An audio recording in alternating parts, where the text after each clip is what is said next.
11월 3일 대선일이 이제 4일 앞으로 다가온 가운데 LA 한인타운을 비롯한 남가주 전역의 투표센터들이 일제히 문을 열고 현장 투표에 본격 돌입했습니다. 가주 39지구 연방 하원직에 출마한 영김 후보가 11월 3일 대선을 앞두고 지역구 한인 유권자들에게 현장 사전투표에 많이 참여해달라고 호소했습니다. 대선이 나흘 앞으로 다가온 가운데 가주 상원 37지구에 도전하는 데이브민 후보가 막판 선거 캠페인에 올인하고 유권자들의 지지를 호소했습니다. 11월 3일 대통령 선거를 앞두고 LA 한인상공회의소와 한인경제단체들이 주축이 돼 대선 이후 발생할 수 있는 정치적 소요 사태에 대비할 수 있도록 모색 중인 것으로 알려졌습니다. 11월 3일 대통령 선거일이 코앞으로 다가온 가운데 LA 명품 거리에 전면 봉쇄령이 내려지고 수도 워싱턴 DC 등 주요 도시 상점가 곳곳에 가림막이 설치됐습니다. 연방이민당국이 전문직 취업비자 발급과 관련해 무작위 추천 방식을 대신 임금이 높은 신청자부터 비자를 우선 발급해주는 방식으로 개정을 추진하고 있어 파장이 일고 있습니다. 한인타운 등 노숙자 쉘터가 들어선 지역의 도로변에서 캠핑을 하는 노숙자 캠프를 경찰이 철거할 수 있도록 하는 대책이 LA 시의회에서 추진되고 있습니다. 미국의 코로나19 하루 신규 확진자 수가 9만 명을 넘어서 또 사상 최고치를 경신했고 사망자와 입원 환자도 크게 늘면서 병상 부족 우려가 현실화되고 있습니다.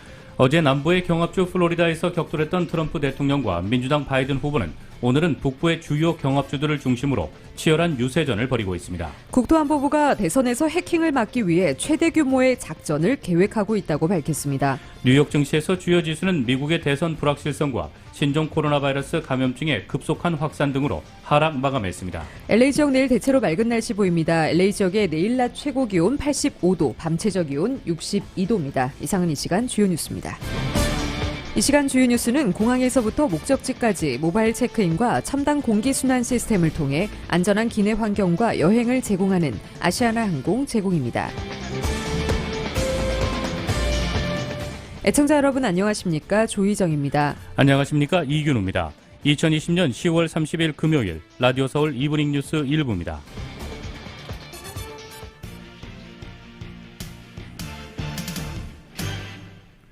일부 첫 소식 전해드리겠습니다.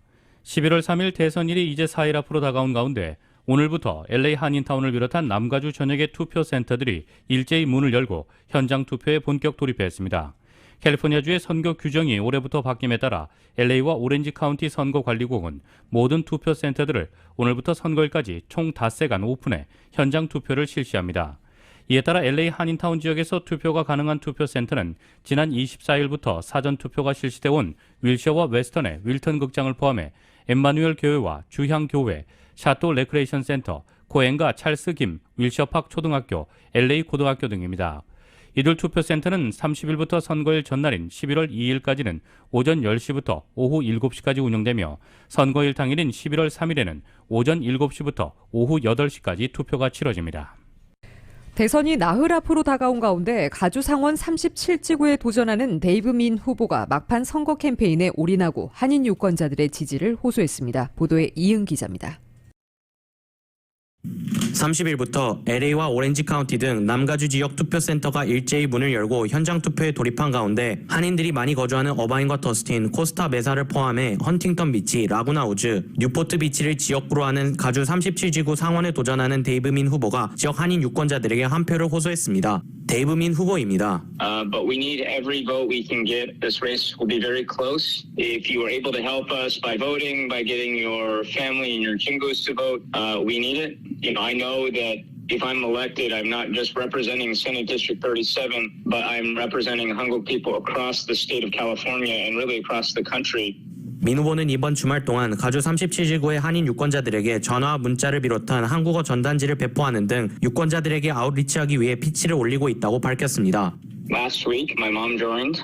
We made a bunch of calls to Hanguk people who live in the district, including those who speak Hangul and those who speak English. We're continuing to do phone banking all week. We're doing a bunch of literature drops where we drop off campaign flyers at people's doorsteps, continuing to text people, call people. We're doing everything we can in these last 8 days. 민 후보가 출마하는 37지구는 민주당과 공화당에 등록된 유권자가 반반인데 최근 발표된 데이터에 따르면 민주당 유권자의 사전투표율이 공화당 유권자를 크게 앞서고 있어 민 후보의 당선 가능성을 높이고 있습니다. 민 후보는 주 상원에 입성하면 미주 한인들이 가장 중요시하는 경제와 교육, 아시안 혐오 범죄 근절, 전국민 메디케어, 기후 변화, 대학 등록금 인하 등을 위해 주력하겠다고 밝혔습니다. 현재 UC 어바인 법대 교수로 재직 중인 데이브 민 후보는 펜실베니아 대학 와튼스쿨과 하버드 로스쿨 졸업 후 연방증권거래위원회 변호사로 활동했으며 미국 진보센터의 경제정책 담당자로 일해온 엘리트 출신의 경제전문가입니다. 그는 과거 척 슈머 연방상원 민주당 원내대표의 연방의회 경제위원장 시절 경제와 재무 담당 보좌관으로 일했습니다.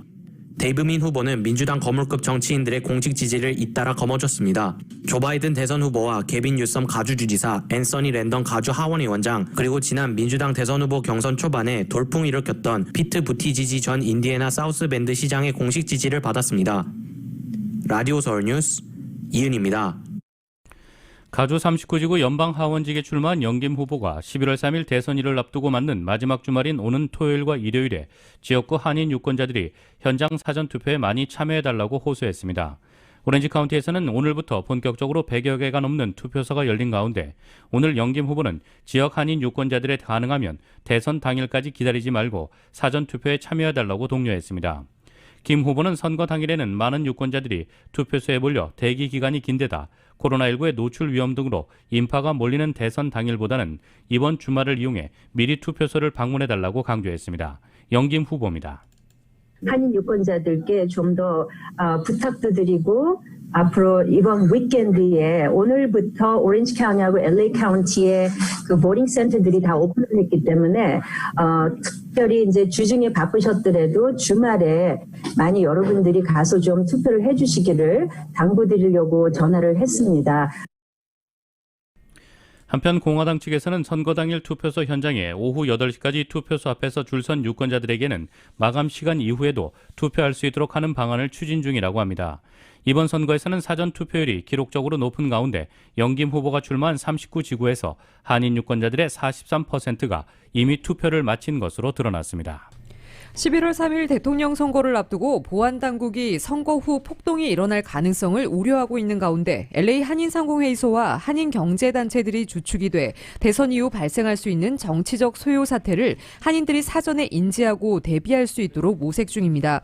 LA 한인상공회의소는 오는 11월 2일 월요일 오전 11시 30분 올림픽경찰서에서 한인경제단체와 LA 총영사관, 올림픽경찰서, 올림픽경찰서 후원회와 함께 기자회견을 열고 한인회에게 한인들에게 대비책을 알리고 한인타운 치안을 책임지는 올림픽경찰서와 긴밀한 협조를 통해 한인사회 안전에 만전을 기할 예정입니다. 연방이민당국이 전문직 취업비자 발급과 관련해 현재 무작위 추천 방식을 폐지하는 대신 임금이 높은 신청자부터 비자를 우선 발급해주는 방식으로 개정을 추진하고 있어 파장이 일고 있습니다. 연방국토안보부는 지난 28일 이 같은 내용의 H-1B 비자 발급 방식 개정안을 공표했습니다. 이번 개정안은 오늘 또 30일 동안 여론 수렴 기간을 거치게 됩니다.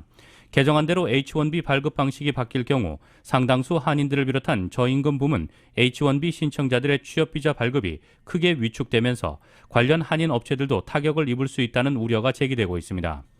이번 개정안에 따르면 취업비자 발급을 위한 무작위 추첨을 폐지하고 취업비자 신청 접수가 연간 발급 규모를 넘어서면 임금이 높은 순서대로 비자를 발급한다는 게 주요 내용입니다. 세부적으로는 지역과 직군별로 임금 수준을 4단계로 구분해 높은 급여 수준에 있는 신청자에게 우선적으로 비자를 발급하는 것이 개정안의 골자입니다. H-1B 비자 연가 발급 규모는 8만 5천 개이며 이 가운데 2만 개는 석사 이상 인력에 배정됩니다. 통상 취업비자 신청자가 연간 발급 규모를 상회할 경우 현재는 무작위 추첨을 통해 발급 대상자가 정해집니다. 하지만 국토안보부는 무작위 선택을 통해 H-1B 비자를 할당하는 것은 기업의 채용 계획을 어렵게 만들고 고용주가 낮은 급여로 외국인 노동자를 채용할 수 있도록 해 미국인 근로자에게 피해를 주고 있다며 추첨제를 폐지해야 한다는 입장입니다. 추첨제를 폐지하는 대신 고학력과 고임금 기술자 중심으로 H-1B 비자를 발급하자는 것입니다. 그러나 개정안대로라면 초급 수준의 급여를 받는 신청자는 비자 발급이 거의 불가능하게 됩니다. 한인타운 등 노숙자 쉘터가 들어선 지역의 도로변에서 캠핑을 하는 노숙자 캠프를 경찰이 철거할 수 있도록 하는 강력한 노숙자 대책이 LA시 의회에서 추진되고 있습니다. LA시 의회는 쉘터 제공 제안을 받은 노숙자가 거리 캠핑을 할 경우 텐트 등 캠핑 시설을 경찰이 철거할 수 있도록 하는 조례안을 상정했습니다. LA타임스에 따르면 마이클 퓨어 시 검사장은 헌법상의 이유로 시의회에서 무산됐던 거리 캠핑 조례안을 조항을 개정해 시 당국이 노숙자에게 기거할 수 있는 쉘터를 제공하는 경우 해당 노숙자의 캠핑 시설을 철거할 수 있도록 하는 개정안을 시의회에 제출했습니다. 이 같은 내용의 조례가 제정되면 거리 캠핑을 사실상 방치하고 있는 경찰이 노숙자들의 텐트 등을 합법적으로 철거할 수 있는 법적 근거를 갖게 됩니다. 특히 시가 충분한 쉘터 시설을 갖추고 이를 노숙자들에게 제공할 수 있게 되면 시 전역 어느 곳에서든지 노숙자들의 거리 캠핑을 금지시킬 수 있고 캠핑 시설을 철거할 수 있게 됩니다. 이번 조례안에 대해 상당수 시의원들이 지지 의사를 밝히고 있어 시의회를 통과할 가능성이 큰 것으로 전망되고 있습니다. 그러나 LA시가 이 같은 시스템을 갖추지 못한 상태에서 이 조례안이 지나치게 포괄적이어서 상당한 반발을 우려하는 시의원들도 있는 것으로 알려졌습니다. 비행기에 타기 전 신종 코로나 바이러스 감염증 검사에서 음성으로 판정됐는데도 도착지에서 의무로 격리해야 하는지를 두고 보건당국과 항공사가 갈등을 빚고 있습니다. 항공사와 교통당국은 코로나19로 큰 타격을 입은 운수업계의 회복을 돕기 위해 비행기 탑승 전 음성 확인을 조건으로 미국과 유럽간 여행객에게 자가격리 기간을 면제 또는 줄이는 방안을 추진 중입니다. 현재 유럽에서 입국한 미국 시민권자는 14일간 의무로 자가격리해야 하고 비시민권자는 아예 미국으로 입국할 수 없습니다. 유럽 국가 역시 미국인의 입국을 금지하는 곳이 많고 영국의 경우 입국을 허용하지만 14일 자가격리를 의무화했습니다. 월스트리트저널은 항공사들이 이런 엄격한 자가격리 규정이 여행객의 왕래를 막는다면서 탑승 전 코로나19 음성 확인서를 제출하는 승객은 자가격리를 면제하거나 기간을 줄여야 한다고 요구하고 있다고 전했습니다. 특히 항공업계의 대목인 크리스마스 연휴를 앞두고 이런 목소리가 커지고 있다는 것입니다. 질병통제예방센터 CDC는 탑승 전 음성 확인자도 도착한 뒤 5일에서 7일은 자가격리하고 검사를 한 번 더 받아야 한다는 입장이고 항공업계는 탑승 전 검사와 추적 시스템을 갖추자는 대안을 냈다고 보도했습니다. 이어 양측이 현재 협의 중으로 중간 지점을 찾고 있다고 밝혔습니다. 이 항공업계는 올해 초부터 시작한 코로나19 대유행으로 가장 크게 손해를 본 분야입니다. 월스트리트저널은 격리 규정은 전 세계에 걸쳐 여행의 주요 장애물이라며 기내 마스크 착용, 방역 절차와 검사를 병행하면 전염 위험을 낮출 수 있다는 게 항공업계의 의견이라고 보도했습니다. 캘리포니아에서 실업수당 허위 청구 사기가 끊이지 않고 있는 가운데 토렌스 지역에서도 실업수당 사기 및 신분도용 혐의로 27명이 체포됐습니다. 토렌스 경찰국은 실업수당 허위 신청과 신분도용 혐의로 27명을 체포하고 15만 달러와 불법 총기 4정을 압수했다고 오늘 밝혔습니다. 경찰에 따르면 용의자들은 실업수당을 받기 위해 신분을 도용해 다른 사람 명의로 130개에 달하는 EDD 데비카드를 발급받았으며 명품 구입이나 ATM에서 현금 인출로 총 2만 달러를 사용한 것으로 드러났습니다.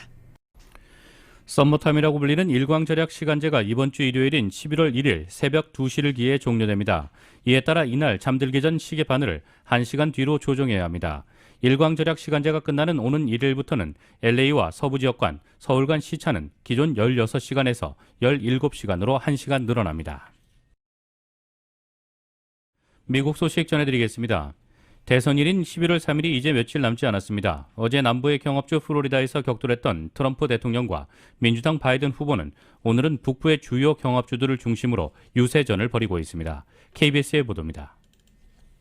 어제 남부 최대 격전지인 플로리다에서 유세를 마친 뒤 오늘은 북부 경합주를 찾은 트럼프 대통령. 미시간과 위스콘신, 미네소타를 도는 강행군입니다. 침체했던 경제가 이제 V자 반등을 시작했다며 내년은 경제가 더 좋아질 것이라고 했습니다. 지난 2분기 바닥을 찍었던 경제 지표가 3분기엔 나아진 것으로 나타났기 때문입니다. Next year will be the greatest economic year in the history of our country. You see what's happening. 33.1%. Nobody can blame.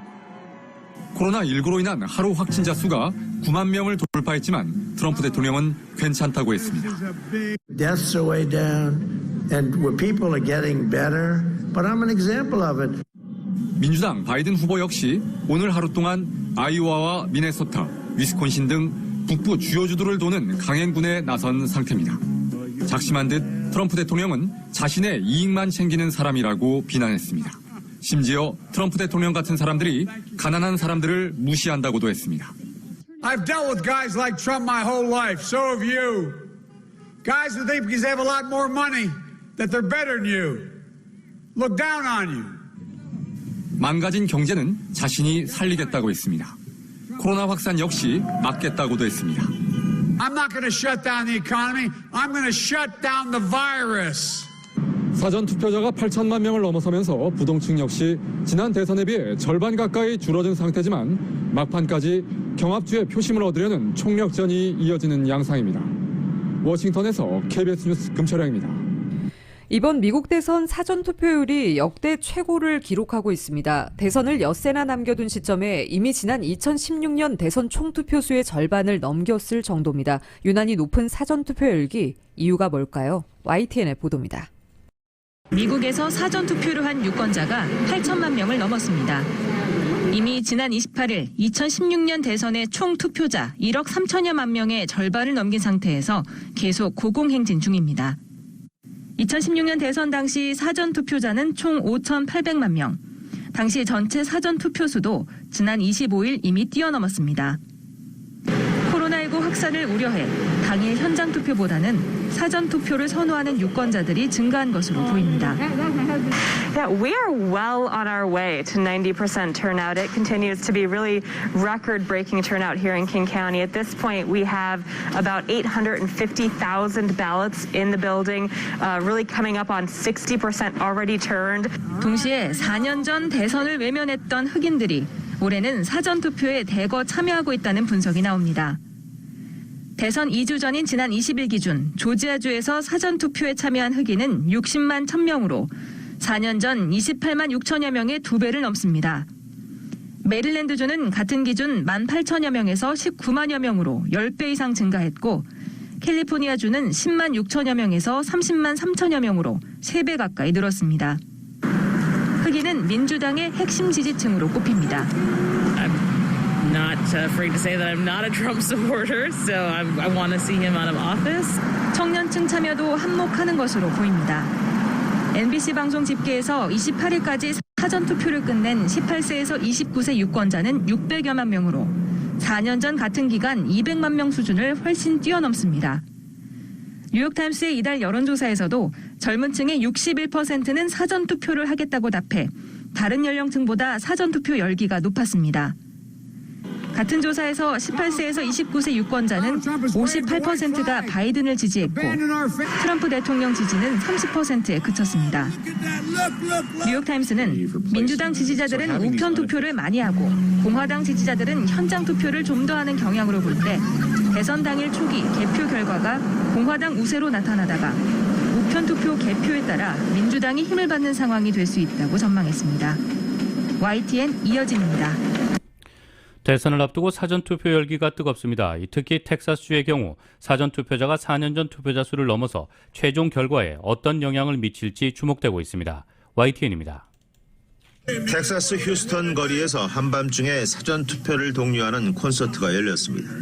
So I really appreciate y'all coming out here to vote because this is what we really need. I want to dedicate this song. 사전투표 열기를 반영하듯 24시간 운영하는 사전투표소도 문을 열었습니다. It's very convenient, especially for the people that work at night and have to sleep during the day. So yeah, it's very convenient. 텍사스주에선 4년 전 대선 투표자 수보다 많은 900만 명이 이미 투표를 마쳤습니다. 텍사스주 등록 유권자의 53%가 투표를 한 셈입니다. 조지아주와 노스캐롤라이나, 플로리다와 애리조나주도 지난 대선 투표자 수의 80% 이상이 투표를 마쳤습니다. 전국적으로 8,500만 명, 지난 대선 투표자 수의 62%가 우편 또는 사전 현장 투표를 통해 투표권을 행사했습니다. 코로나19와 선거 열기로 유례없이 높은 사전 투표율이 선거 결과에 어떤 영향을 미칠지 주목되는 가운데 공화당의 아성인 텍사스가 흔들리고 있다고 미 언론들이 전했습니다. 4년 전 선거에서 트럼프 대통령이 9%포인트 차로 쉽게 이겼지만 최근 여론조사 평균에서 격차가 2.4%포인트로 줄었고 바이든 후보가 앞서는 결과도 나오고 있습니다. 외부 유입 등으로 유권자가 200만 명 가까이 늘었다는 점도 변수입니다. 선거인단 38명이 걸린 텍사스를 잃는다면 트럼프 대통령에겐 승산이 없습니다. YTN 이동원입니다. 미국 대선을 앞두고 230건 이상의 선거 관련 연방 소송이 제기된 것으로 나타났습니다. USA 투데이는 연방법원 자료를 분석한 결과 올해 1월 1일부터 이달 23일까지 230건이 넘는 선거 관련 소송이 제기됐으며 이 같은 건수는 새로운 기록이라고 전했습니다. 또 다음 달 3일 대선이 끝난 뒤에는 소송 건수가 더욱 늘어날 것으로 예상했습니다. USA 투데이는 올해 선거 소송 추이에 대해 2000년 대선 때 악명 높은 플로리다주 재검표에서 시작된 수십 년간의 흐름의 정점이라며 당시 대선은 궁극적으로 연방 대법원에 의해 결론이 났고 그 이후 선거 관련 소송은 꾸준히 증가했다고 전했습니다. 30여 년간 선거 관련 소송을 연구해온 캘리포니아 얼바인 로스쿨의 리처드 헤이슨 교수는 올해 선거 관련 소송 건수가 새로운 기록을 세우고 있다고 말했습니다. USA 투데이는 소송의 홍수가 정상적인 투표 규칙을 조정하도록 만든 신종 코로나 바이러스 감염증 대유행으로 인해 더욱 강화됐다고 전했습니다. 정치적 양극화가 갈수록 심화한다는 평가 속에 정치 쟁점을 둘러싼 공방이 심하게 벌어진 것도 소송 증가에 영향을 끼친 것으로 신문은 평가했습니다. 국토안보부가 대선에서 해킹을 막기 위해 최대 규모의 작전을 계획하고 있다고 워싱턴 포스트가 보도했습니다. 워싱턴 포스트에 따르면 국토안보부 사이버안보 기간시설안보국은 대선 당일부터 전산망을 통해 24시간 가상전쟁 상황실을 운영합니다. 상황실은 대선 및 함께 치러지는 상하원 의원 선거에서 대부분의 승자가 확실해질 때까지 가동이 되고 잠재적으로 대선 결과가 12월에 공식 승인될 때까지 운영됩니다. 대선은 간접 투표 방식으로 11월 3일 전국 유권자가 각 주의 대통령 선거인단을 뽑는 투표를 하고 이 결과에 따라 12월 14일 선거인단 투표를 통해 대통령을 선출합니다. 다만 11월 투표에서 대선 후보가 얼마나 많은 선거인단을 확보했는지에 따라 당선자가 사실상 결정되는 구조입니다. 대선 당일 국토안보부는 각 주의 선거관리 공무원과 정보를 공유하고 의심스러운 활동에 대해선 공동 대응에 나섭니다. 또 선거의 공정성을 훼손하려는 적대국의 시도에 대한 정보기관의 기밀 정보를 각 주의 담당자들에게 전달하고 공격을 방어하는 방법에 관해 조언합니다. 이번 작전은 2016년 대선이나 2018년 중간선거 때보다 훨씬 규모가 크다고 워싱턴 포스트는 전하고 있습니다. 11월 3일 미국 대통령 선거일이 코앞으로 다가온 가운데 LA 명품 거리에 전면 봉쇄령이 내려지고 워싱턴 DC 등 주요 도시 상점가 곳곳에 가림막이 설치됐습니다. 올해 대선이 진보와 보수로 나뉘어 역대 어느 선거보다 분열적인 대결 양상으로 치달으면서 대선 결과에 따라 폭력 소요 사태가 발생할 수 있다는 우려가 커지고 있어서입니다. 일간 USA 투데이 등에 따르면 워싱턴 DC와 뉴욕, LA, 샌프란시스코, 시카고, 보스턴, 세인트루이스 등 주요 도시들이 약탈 등 폭력 사태를 우려해 대비책 마련에 나섰습니다. LA 카운티 베벌리 힐스 경찰은 도시의 아이콘인 명품거리 로데오 드라이브를 대선일인 11월 3일부터 이튿날까지 전면 봉쇄하기로 했습니다. 베벌리 힐스 경찰은 로데오 거리의 차량과 보행자 통행을 전면 금지하고 31일 할로윈 데이 이후부터 선거 주간까지 비상경계령을 발동했습니다. LA 경찰은 선거 기간 소요 사태에 대비해 치안 인력 강화에 나섰고 뉴욕 경찰은 맨해튼 상점가의 소요 사태 가능성을 경고했습니다. 시카고 경찰은 11월 한 달 동안 집회, 시위 담당 경찰관들의 휴가를 전면 취소했습니다. 워싱턴 DC와 뉴욕, LA, 시카고 등 주요 도시 상점가에는 약탈을 막기 위한 진열대 가림막이 일제히 들어섰습니다. 보스턴과 세인트루이스, 샌프란시스코의 고층 빌딩과 대형 백화점 앞에도 방문객 출입을 통제하는 임시 바리케이드와 가림막이 설치됐습니다. 미국의 코로나19 하루 신규 확진자 수가 9만 명으로 안팎으로 집계돼 최고치를 기록한 가운데 누적 환자가 900만 명을 넘었습니다. 2주 만에 100만 명이 늘어난 건데 일부 주에서는 병상 부족 우려가 현실화되고 있습니다. KBS의 보도입니다. 현지 시간 29일 하루 동안 미국인 9만 1,000명 이상이 코로나19 확진 판정을 받아 또 사상 최고를 기록했다고 로이터 통신이 보도했습니다.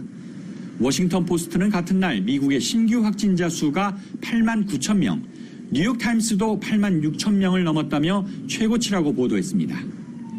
존스 홉킨스 대학은 현지 시간 30일 미국의 누적 확진자 수를 900만 7천여 명으로 집계했습니다. 이달 16일 800만 명을 넘긴 지 14일 만으로 미국에서 가장 최단 기간에 신규 환자 100만 명이 추가됐습니다. 사망자도 들어 29일 하루 동안 1,000명 안팎이 숨진 것으로 보고됐습니다. 이번 환자도 이달 들어 50%가량 늘어난 4만 6천 명으로 집계돼 8월 중순 이후 가장 큰 규모로 나타났습니다. 현재 병실의 86%가 차 있는 위스콘신주의 경우 최근 검사자들 가운데 30%는 양성 판정을 받을 정도로 환자가 늘고 있어 상황이 심각합니다. ICU capacities are getting near capacity in the state of Wisconsin. The situation is dire. So it's a very serious situation in Wisconsin right now. 텍사스주 엘파소 카운티의 경우 급증한 환자를 수용하기 위해 병원 바깥에 야전 병상을 세웠고 다른 도시에서 700명 가까운 의료진들을 지원받았습니다. There are some places in the heartland and in the Northwest that never had the kind of hospital and intensive care facility and flexibility that some of the larger hospitals in larger cities. 워싱턴대 보건계량분석연구소는 12월과 내년 1월 사이 미국의 18개 주는 심각한 병실과 중환자실 부족 사태를 겪을 것이라고 예고했습니다. 이 연구소는 또 내년 1월 중순이면 미국에서 하루 2,250명이 코로나19로 사망할 것이라고 예측을 수정하고 규제를 완화할 경우 내년 2월 미국의 누적 사망자는 51만 3천 명에 달할 것이라고 경고했습니다. 로스앤젤레스에서 KBS 뉴스 이영현입니다. 미주 한인사회 쇼핑 트렌드에 새로운 변화가 시작됩니다. 미주 한인들을 위한 아마존 스타일의 홈쇼핑이 탄생했습니다. 최신 트렌드에 맞는 발빠른 상품 업데이트로 언제든 최신 상품의 쇼핑이 가능하고 까다롭고 엄격한 제품 선정을 통해 최상의 품질을 보장합니다. 인터넷이 어렵다고요? 친절하고 전문적인 고객 서비스에서 상담부터 결제까지 도와드립니다. 로그인 필요 없이 복잡한 주문 프로세스를 모두 없앴습니다. 이제 한국 제품 미국 내 쇼핑은 한국 홈쇼핑이 최고입니다.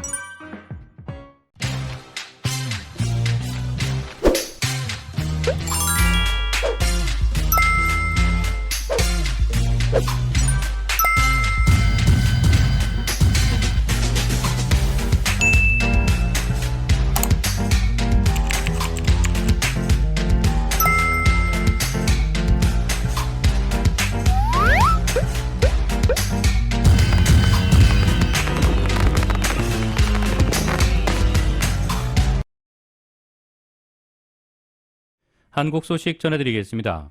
문재인 대통령은 내년도 예산안을 설명하는 지난주 시정연설에서 경제라는 단어를 무려 43번이나 말했습니다.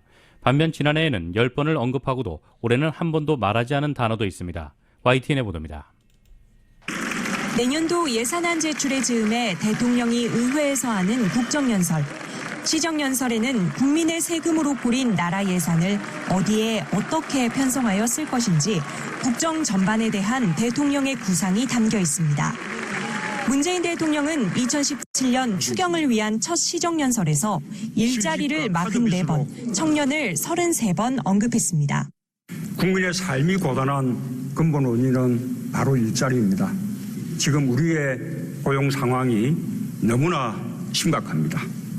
취임 후 첫 업무 지시가 일자리위원회를 설치하는 것이었고 추경 자체도 정부의 직접 고용 등 일자리 창출을 위한 것이었기 때문입니다. 이후 4차례 예산안을 위한 시정연설에서 우리나 국민 같은 단어를 제외하면 가장 빈번히 등장하는 키워드는 언제나 경제였습니다. 하지만 이번만큼 그 비중이 압도적인 해는 없었습니다.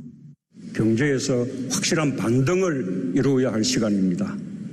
빠르고 강한 경제 회복에 최우선을 두겠습니다.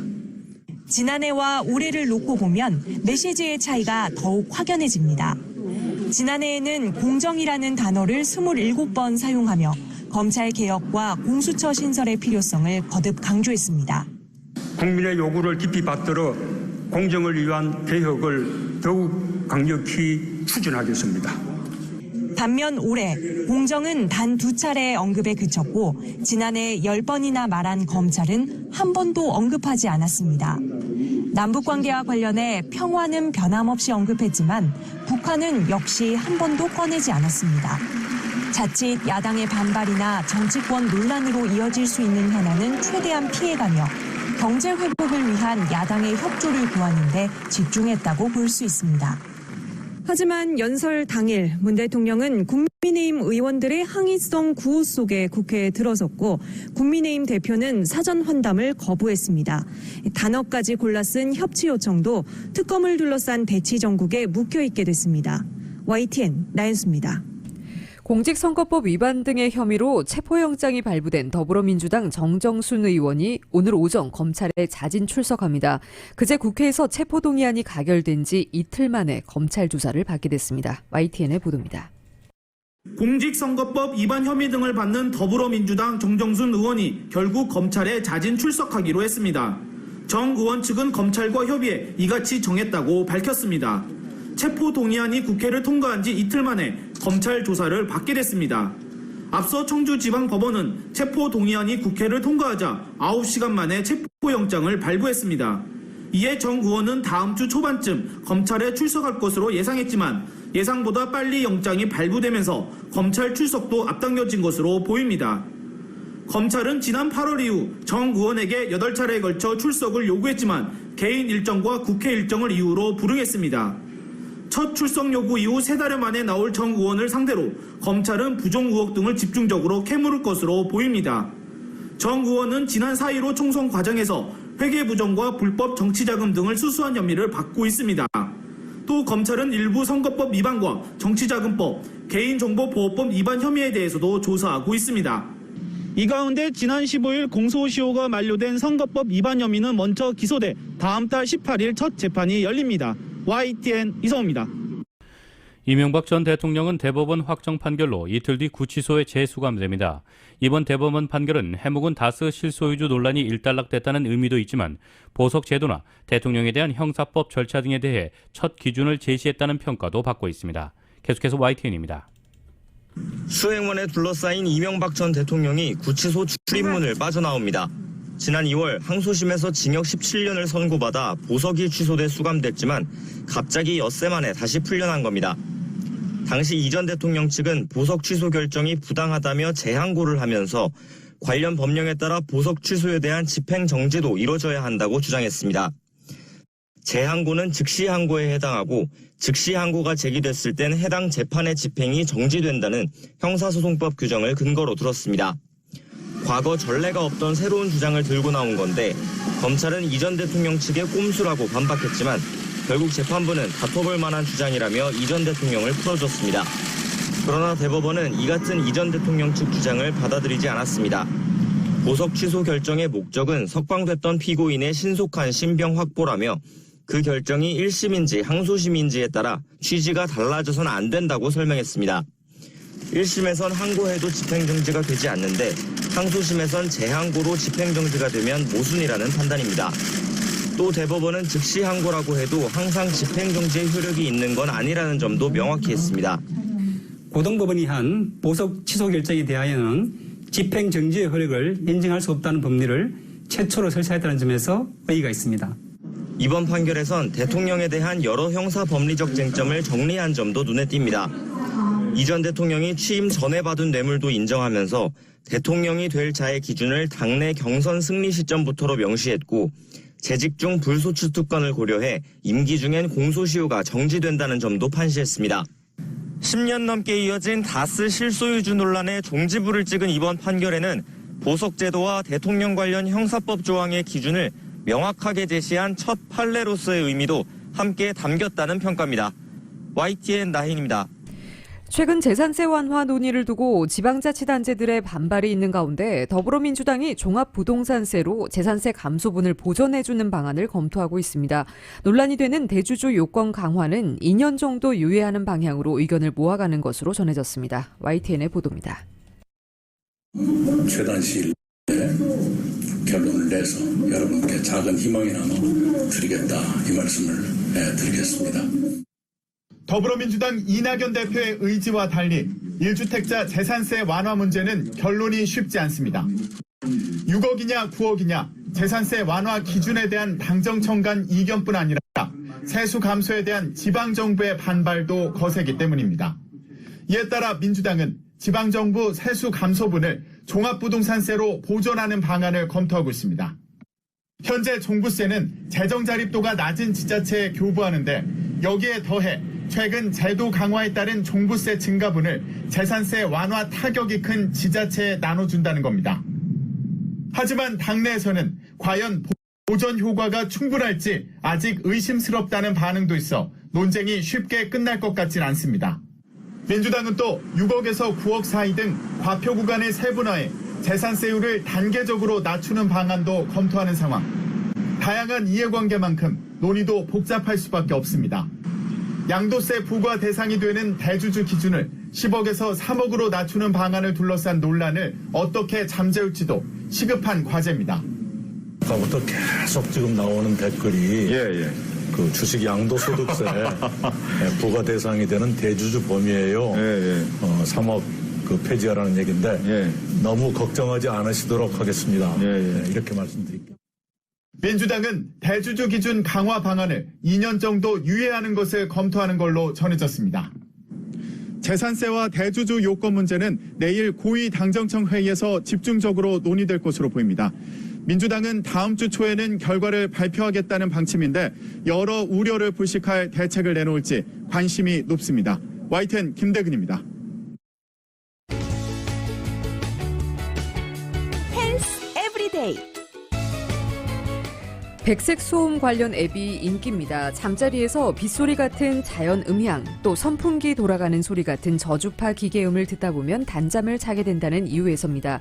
그러나 백색 소음은 숙면에 도움이 되기는커녕 해를 끼칠 수 있다는 연구 결과가 나왔습니다. 펜실베니아 대학교 연구진은 백색 소음과 수면의 관계를 다룬 논문 38편을 분석했습니다. 백색 소음이 숙면에 기대할 것이란 기대가 어디서 나오는지 살펴봤는데 근거는 첫째, 백색 소음이 옆집이나 거리에서 들려오는 짜증스러운 소리를 덮어준다는 것입니다. 둘째, 매일 밤 같은 소리를 들으며 잠을 청하다 보면 파블로프의 개처럼 그 소리에 반응해 잠들게 되리라는 것이었습니다. 하지만 실상은 달랐습니다. 백색 소음이 잠드는 시간을 줄여준다는 예가 있긴 했지만 증거가 미약했습니다. 또 백색 소음이 수면을 돕기보다 방해한다는 논문도 한편 존재했습니다. 저자 중 한 사람인 머사이어스 바스너 교수는 백색 소음을 들려주는 앱들에는 그저 장점이 없는 게 아니라 해악이 존재한다고 경고했습니다. 우리 몸의 모든 기관이 그렇듯 귀도 밤에는 쉬어야 합니다. 그런데 백색 소음이 계속 들려오면 내일을 준비할 시간을 갖지 못한 채 밤샘 노동을 할 수밖에 없습니다. 결국 청각 시스템에 무리가 가게 된다는 것입니다. 영국 옥스퍼드 대학교의 콜린 에스피 교수는 연구에 참여하지 않았지만 바스너 교수팀의 결론에 동의했습니다. 깊게 자는데 중요한 건 마음의 평화라는 것입니다. 백색 소음은 거기 영향을 미치지 못한다고 동의했습니다. 스위스 바젤 대학교의 크리스티안 카주엔 교수도 마찬가지. 단 그는 백색 소음이 다른 소음을 덮는 기능을 생각하면 시끄러운 대낮에 자야 하는 야간 근무자들에게는 도움이 될 수도 있겠다고 첨언했습니다. 미주 한인사회 쇼핑 트렌드에 새로운 변화가 시작됩니다. 미주 한인들을 위한 아마존 스타일의 홈쇼핑이 탄생했습니다. 최신 트렌드에 맞는 발빠른 상품 업데이트로 언제든 최신 상품의 쇼핑이 가능하고 까다롭고 엄격한 제품 선정을 통해 최상의 품질을 보장합니다. 인터넷이 어렵다고요? 친절하고 전문적인 고객 서비스에서 상담부터 결제까지 도와드립니다. 로그인 필요 없이 복잡한 주문 프로세스를 모두 없앴습니다. 이제 한국 제품 미국 내 쇼핑은 한국 홈쇼핑이 최고입니다.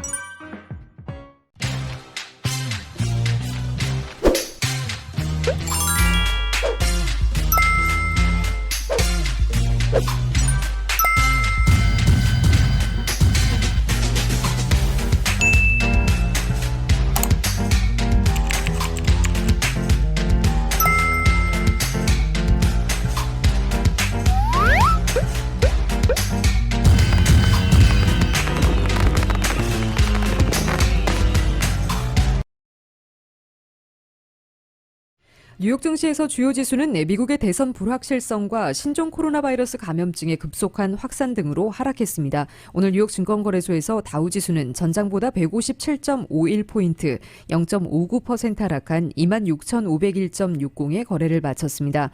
S&P 500 지수는 전장보다 40.15포인트, 1.21% 내린 3,269.96에, 기술주 중심의 나스닥 지수는 274포인트, 2.45% 급락한 1,900 211.59에 장을 마감했습니다. 다우지수는 이번 주 6.47% 급락했습니다. S&P 500 지수는 5.64% 내렸고 나스닥은 5.51% 하락했습니다. 주요 지수는 지난 3월 이후 최악의 주간 낙폭을 기록했습니다. 미국 대선이 코앞으로 다가오면서 금융시장의 긴장도 한층 커졌고 유럽과 미국을 중심으로 코로나19 상황도 악화일로입니다. 이날 업종별로는 기술주가 2.44% 내렸습니다. 커뮤니케이션도 0.99% 하락했습니다. 반면 금융주는 미 국채금리의 상승 등으로 0.27% 올랐습니다.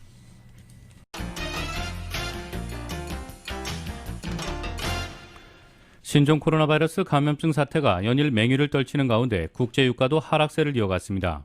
뉴욕 상업거래소에서 12월 인도분 서부 텍사스산 원유는 전날보다 배럴당 1.1% 떨어진 35.79달러의 장을 마감했습니다. 3거래일 연속 하락이자 10월 월간 가격으로는 11% 떨어진 것입니다. 런던 IC 선물거래소의 12월물 브렌트유는 현재 배럴당 0.5% 내린 37.45달러에 거래되고 있습니다. 미국과 유럽의 코로나19 신규 확진자 수가 매일 신기록을 세우면서 에너지 수요 위축이 길어질 것이란 우려가 유가의 발목을 잡았습니다. 유럽 각국과 미국의 일부 지역은 코로나19 억제를 위한 봉쇄 조치를 속속 재도입하고 있습니다. 벨란드라 에너지의 최고 재무 책임자 마니스 라즈는 마켓워치에 이번 달 유가는 유럽의 제한 조치 예상에 따른 수요 우려 때문에 무너졌다고 말했습니다. 국제 금값은 상승했습니다. 뉴욕 상품 거래소에서 12월 인도분 금은 온스당 0.6% 오른 1879.90달러에 거래를 마쳤습니다. 도널드 트럼프 행정부의 틱톡 거래 금지 조치에 법원이 또 제동을 걸었습니다. 웬디 비틀스톤 펜실베니아주 동부 연방지방법원 판사는 오늘 미국 내에서 사실상 틱톡의 사용을 막는 상무부 조치에 대해 금지 명령을 내렸다고 보도했습니다. 상무부는 다음 달 12일부터 미국 내에서 틱톡의 데이터 호스팅, 컨텐츠 전송 서비스와 기타 거래를 금지한다고 발표했습니다. 중국의 동영상 서비스 플랫폼 틱톡은 이런 조치가 사실상 미국 내 사용을 완전히 금지하는 일이라며 강하게 반발하고 있습니다.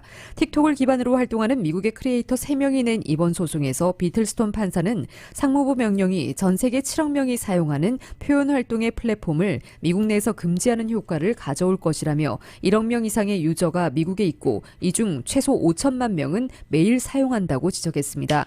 비틀스톤 판사는 상무부 명령이 발효되면 크리에이터들이 수백만 팔로워는 물론 브랜드 스폰서와 관여할 능력을 잃게 된다고 덧붙였습니다. 이날 판결에는 역시 11월 12일 발효 예정인 틱톡에 대한 인터넷 호스팅 서비스 공급 금지 조치를 중지해야 한다는 내용도 포함됐습니다.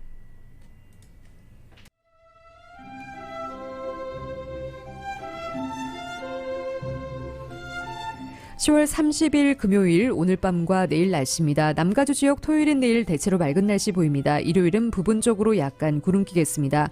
토요일인 내일 낮 기온 오늘보다 3, 4도가량 높아지겠고 일요일의 낮 기온 토요일보다 2, 3도가량 더 오르면서 이번 주 중 가장 높은 기온을 기록하겠습니다.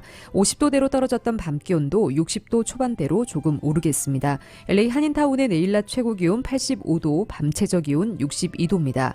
오렌지 카운티 지역 87도, 60도, 벨리와 인랜드 엠파이어 지역 86도, 60도, 해안 지역의 내일 낮 최고 74도, 밤 최저 61도입니다. LA 지역의 오늘 밤 최저 기온 57도입니다. 한국은 오늘 늦가을 날씨를 보이겠고 여전히 낮과 밤의 기온차가 크겠습니다. 서울의 오늘 낮 최고 기온 화씨 65도, 밤 최저 기온 화씨 53도입니다. 이상으로 2020년 10월 30일 금요일 라디오 서울 이브닝 뉴스 1부, 2부 마칩니다. 지금까지 진행의 이균호, 조희정이었습니다. 행복한 주말 보내시기 바랍니다. 고맙습니다.